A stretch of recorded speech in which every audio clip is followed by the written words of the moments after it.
What's up, ka-familia? Anong balita? It's me, your girl, Fa, etc. And for today's upload ay i-discuss, itatakal natin ang bagong updates ni Meta. So, naglabas nga si Meta ng mga bagong updates para sa ating mga content creator. And according nga sa kanya, this is just the beginning. Meaning, may mga kasunod pa. Okay? It's not the end. Ha? May mga susunod pang kabanata. So, ano bang inuna ni Meta na i-update? First po is yung spamming. Okay? Spamming and then, what's that? May kodigo pa ako, guys. Oo, gumawa talaga ako ng kodigo para wala akong makaligtaan sa mga sinasabi ko. Okay, let's start with spamming. Ika-categorize po natin siya sa tatlo para ma-tackle natin. Ma-tackle natin. Hindi pa naman dumutubo yung So, first is spamming. Ano ba yung tatlo na yon? Okay. First, spamming hashtag. Guilty po ako dito, okay? Guilty ako dito. So, sana hindi po tayo mapalo. Magbabago na po ako, Mets. Spamming hashtags, okay? Yung marami kang hashtags, ang katutak yung hashtags mo. Tapos minsan yung hashtag mo, irrelevant pa dun sa mismong pinost mo. Number 2, spammy content. What is spammy content? Ito po yung mga ginagaya mo na mga contents. Yung ginagaya in terms of ninakaw mo siya, I repeat, ninakaw mo siya sa kapwa mo content creator. Okay? Tapos nire-upload mo sa iyong profile, sa iyong wall, ganyan.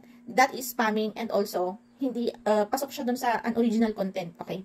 Magtrabaho ka naman, uy, mag-isip ka naman kasi na i-content. Ba't kasi kailangan mo pang magnakaw-nakaw naman dyan, uy? Spammy din po yung mga inuulit-ulit na post. Yung kunwari, yung pinost mo yung picture ng aso mo, tapos, inabukasan, ipa-upload mo ulit yung picture na yon. Tapos, next week, i-upload mo ulit yung same picture na yon. So, ano po yun? Pasok po yun sa spammy. Ganon din po sa mga text post. Kunwari, nag-post ka ng, what's that?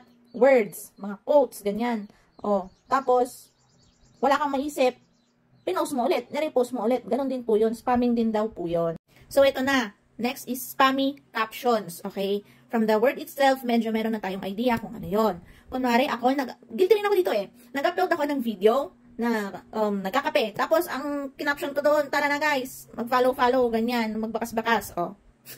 Yon, unrelated daw doon sa iyong in-upload na picture, video, ganyan.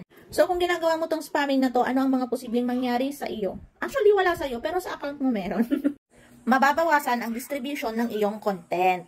So, meaning, kaunting audience equals small views, diba? Eh, saan ba tayo kumikita? Diba dun sa mga taong nare-reach natin at sa mga viewers natin, kung ilan ang ating views. And worst part is, hindi ka na may invite sa mga tools ni Meta. Or kung meron ka naman ng tools, ay posibleng mawala yung mga tools na yan sa'yo. Kaya, ingatan mo. Okay? Maglinis ka na dyan sa wall mo. Marireduce na nga yung visibility mo sa mga audience. May posibilidad pa na mawala ang iyong Facebook account. Kasi nag-e-effort talaga si Meta na alisin yung mga content creator na nagpapalaganap ng mga fake engagement and original content. Meron din bagong update si Meta. Bukod sa spamming, ay meron din po itong comment feedback. Okay? Ayon dito, tinitesting daw ni Meta ang bagong feature kung saan pwede mo nang i-report yung mga nagko-comment dyan sa mga post mo. Kunwari, nagtanong ka kung anong gamot sa makakating mga babae. Yan.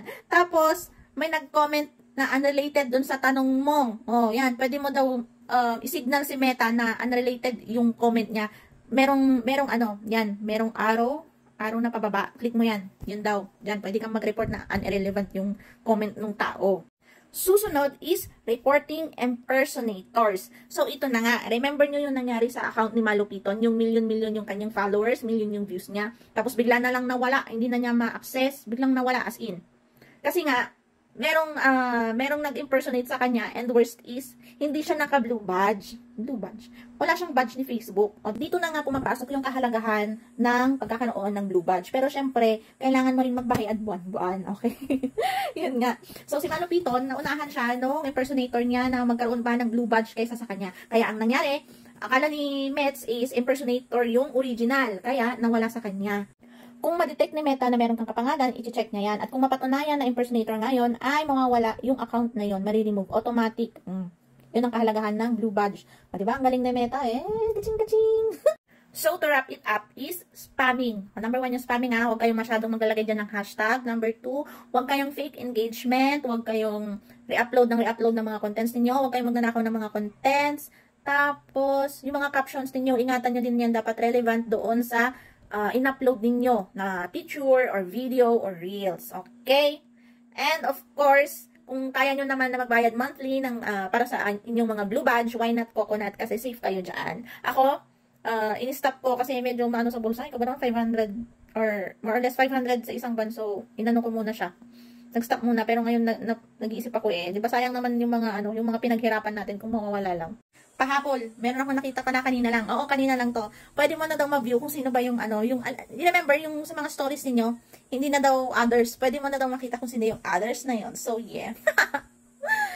Natutuwa lang ako. Ganun. So, yes, that's it for today. So, adios. Good luck sa atin.